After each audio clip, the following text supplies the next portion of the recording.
Assalamualaikum warahmatullahi wabarakatuh.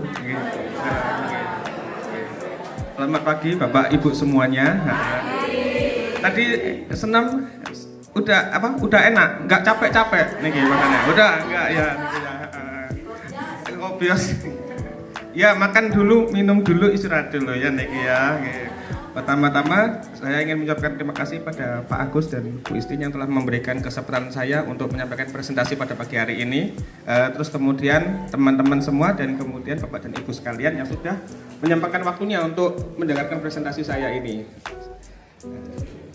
Presentasi kali ini saya akan menyampaikan tentang pentingnya pemeriksaan DM sama hipertensi ya Bu ya Niki ya. Kenapa ini penting? Jadi ini Bu, kencing manis dan hipertensi itu penyakit menahun ya Niki ya. Dan karena penyakit menahun itu, jadi kita itu kadang-kadang kita terkena kencing manis dan hipertensi Niki ya. Kalau kita kena derajatnya berat dan kita biarkan 3 tahun, maka prevalensinya terkena stroke ini bisa sampai 20%. Gagal ginjal 10-15% dan penyakit jantung 20-25%. Dan ini akan meningkat seiring kita membiarkan Bu Niki Bu. Soalnya memang rasanya memang ini ya, rasanya memang durasinya sepertinya pendek ya, tapi untuk tubuh itu sangat berat Niki. Bayangkan aja kalau misalkan ada darah tinggi, berarti jantung kita itu memompa darah niku lebih berat 24 jam seminggu, setahun terus seperti itu. Jadi kayak kita itu disuruh lari terus niku, akhirnya lama-lama itu saking beratnya penyakitnya niki. Nah kemudian apa yang harus kita waspadai kalau misalkan gejala kencing manis niku sering ngantuk niki, gampang ngantuk. Akhirnya niki ini adalah tanda-tanda awal. Ini adalah tanda-tanda awal adanya penyakit kencing manis.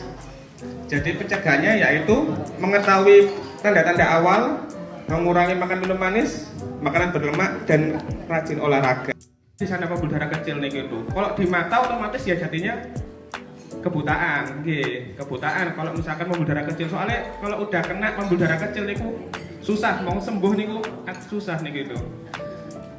Di ginjal juga sama. Terus kemudian kalau luka susah sembuh juga, terutama kaki ya. Makanya kalau orang kena kencing manis niki harus sering-sering kalau mau mandi sore gitu habis aktivitas gitu sering-sering lihat kaki ya Bu ya niki ya. Sering dilihat kakinya apakah ada luka atau enggak. Kalau udah ada luka yang diobati, soal seperti obat ya niki ya. Nah, niki kalau niki gejala hipertensi niki biasanya paling sering ya kalau ke klinik ya sakit kepala ya niki ya, pusing gitu.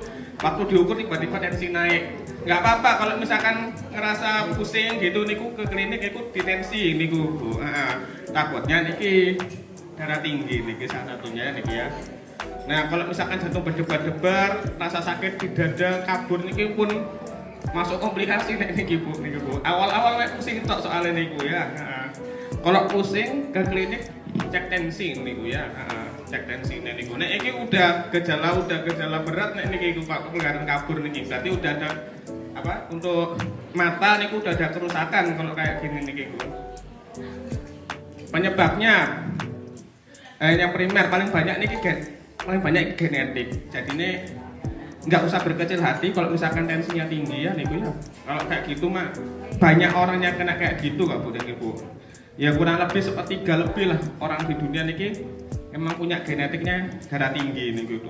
Saya juga mungkin ada, teman-teman mungkin ada, bapak ibu juga mungkin ada. Jadi nggak usah berkecil hati ya kalau tensinya tinggi ya. Minum obat wes, nggak usah mikir aneh-aneh. Nah kalau saya minum obat tensinya terkontrol wes, monggo. Obat ini cara alternatif ini tambah sepanang nih kalau terus obatnya diminum wes, nggak usah mikir aneh-aneh gitu ya. Ya tensinya terkontrol aman nih ya. Pak Suni, dimakan mau nih. Gak usah takut loh Pak Ibu ya, Niki ya. Gak usah takut terus makan aja, gak apa-apa nih. Matur suwun Dr. Budi yang sudah menyampaikan kepada beliau menikah asli sekali, jadi memang logatnya seperti itu. Jadi Surabaya. Ada Surabaya. Malang. Jangan bisa periksa nih semua rumah sakit cenderung sepi sekarang. Bahkan beberapa rumah sakit. Untuk pertama kami mengucapkan terima kasih kepada Dokter Mulki sama Bu Dokter Isti sekeluarga, penjelasan tentang kesehatan dan penjelasan tentang disiplin. Nah, nanti tidak terjadi suudzon ya Bu ya, betul itu dijelaskan. Ngopo jam itu saya tanya, apakah penyebab utama hipertensi? Ya, tadi kok jangan mikir berat-berat Bu, makan saja, yang penting minum obat, ya gitu. Nah, penyebab utamanya apakah karena pikirannya berat banget gitu loh Dok? Itu, terima kasih. Assalamualaikum warahmatullahi wabarakatuh.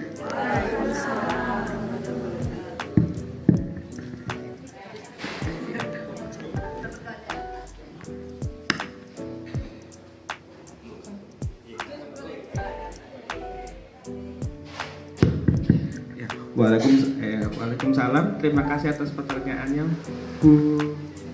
Kasih.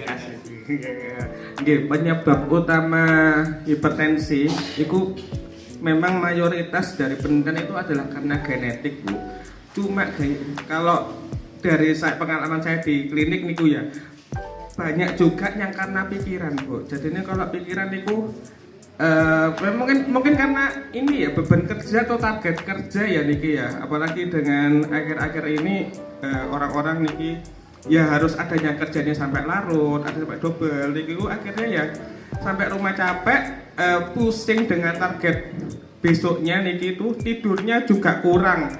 Dah itu paling banyak niki waktu saya tanya di klinik niki tensinya naik tanyain tidurnya gimana Pak, susah, hampir susah semuanya niki Bu. Jadi memang karena tidurnya susah niki akhirnya ya tensinya naik. Kenapa kok tidurnya susah ya? Karena banyak pikirannya niku. Nah, gitu niku. Makanya saya kadang-kadang itu ngasih nasihatnya niku ya akhirnya ya coba dinikmati aja wis, hidupnya dinikmati Pak niki Pak. Jangan kan udah beban pekerjaannya banyak, niki di rumah masih ada kerjaan lagi niki itu. Wes nggak usah bingung mikir iki penyakit tensi nanti komplikasinya ke ginjal, ke jantung, ke stroke. Ini ku wes nggak usah mikir niku, jenengan minum obatnya aja, wes makannya dinikmati niki ku. Cuma ya garamnya dikurangi niku. Jangan jenengan langsung garam disok enggak, niku yang penting ada rasanya niku, cukup bisa dinikmati, udah minum obatnya teratur, tensi ini normal, insya Allah komplikasinya niku nggak datang kok Bapak Ibu ya. Makanya ya salah satunya untuk mencegah tensi niki ya dengan menikmati hidup sih sebenarnya niki Bu. Jadi dengan menikmati hidup, tidurnya enak, pules, besok kerja aktivitas lagi, wes mau emang aktivitasnya berat, kerjanya berat, ya mau gimana namanya hidup ya niki ya. Ada keperluan di keluarga juga, hidupnya keluarga itu aja udah berat, jangan badan pikiran kita tambah dibebani lagi dengan mikir-mikir yang penyakit ini komplikasinya ini terus bingung gedap-gedap itu nyari alternatif gitu wes, malah ini terus habis itu ini makanan ini nggak boleh, makanan ini nggak boleh, tambah pusing nanti malah niku, lambungnya kena, akhirnya kurang tidur, lambungnya kena juga, wes repot, tambah nih lambungnya sakit, tambah pusing lagi, wes kayak gitu ya. Makanya dinikmati, wes obatnya diminum nek sumpama punya tensi, udah itu tok saja niku ya. Penyebab utamanya adalah genetik nih, tapi dengan genetik pun itu kalau gaya hidupnya kita dijaga, kurangi stres. Saya ngedot, saya kan tahunya terkena DM hipertensi itu 10 bulan yang lalu gitu ya. Nah, terus itu sampai sekarang itu kaki saya yang telapak kakinya itu kan terasa kebas. Itu juga sudah sering konsultasi ke dokter Isti, terus dikasih rujukan juga ke dokter saraf itu, terus terapi juga sampai sekarang terapi. Tapi kok kebasnya itu nggak hilang-hilang, padahal untuk senam saya juga sudah, selain di sini saya senam di rumah itu setiap hari dari YouTube itu yang katanya bisa buat diabetes, hipertensi, tapi ternyata kok kebasnya itu masih belum hilang gitu. Untuk pola makan ya insya Allah udah berusaha dijaga gitu. Gimana makasihnya gitu. Terima kasih ya. Assalamualaikum warahmatullahi wabarakatuh. Waalaikumsalam warahmatullahi wabarakatuh. Ya, niki merupakan ya salah satu F dari kencing manis niku ya. Memang kalau kencing manis niki agak gampang susah. Jadi ini niki harus diapresiasi tadi ibu niku sudah menjaga banget pola hidup. Terus habis itu olahraga tadi niku makanan juga. Tapi memang ini kalau misalkan kencing manis ini kan memang penyakit menahun Bu. Saraf itu pun untuk regenerasi niku memang lama Bu, memang Bu niki Bu. Jadi memang harus agak ya ngapunten agak sabar akhirnya niki Bu. Nggak bisa untuk misalkan kita aktivitas fisik dalam beberapa bulan udah sembuh niku kurang bisa Bu. Jadi mungkin lebih harus lebih lama lagi, harus bersabar, bukan ditingkatkan ya aktivitasnya, harus lebih sabar Bu niki Bu, akhirnya Bu niki Bu harus lebih sabar. Terus kemudian untuk nyerinya niku ya terpaksa nih memang pakai obat niki Bu. Terus habis itu juga sering dilihat untuk kakinya untuk menghindari perburukan yang lebih parah lagi niki Bu. Niku memang harus lebih sabar Bu niku Bu. Kalau kayak gini niki memang sembuhnya pelan-pelan, nggak bisa kita langsung aktivitas ditingkatkan terus habis itu hilang beberapa bulan. Kalau tubuh manusia niku memang kodratnya memang nggak seperti itu memang Bu, nggak ya emang kodratnya nggak seperti itu. Jadi memang nggak ya aku ya pengennya kalau niki ya kok dokter itu pengennya kayak anu loh kayak monter niku loh Bu. Kalau misalkan ada motor rusak mogok selesai aku gas lagi gitu ternyata, tapi tubuh manusia itu saya nggak bisa gitu Bu niki Bu. Jadinya ya ada ada penyulit lain yang akhirnya ya harus kita terima itu Bu. Emang karena kodratnya seperti itu Bu kalau manusia niku Bu.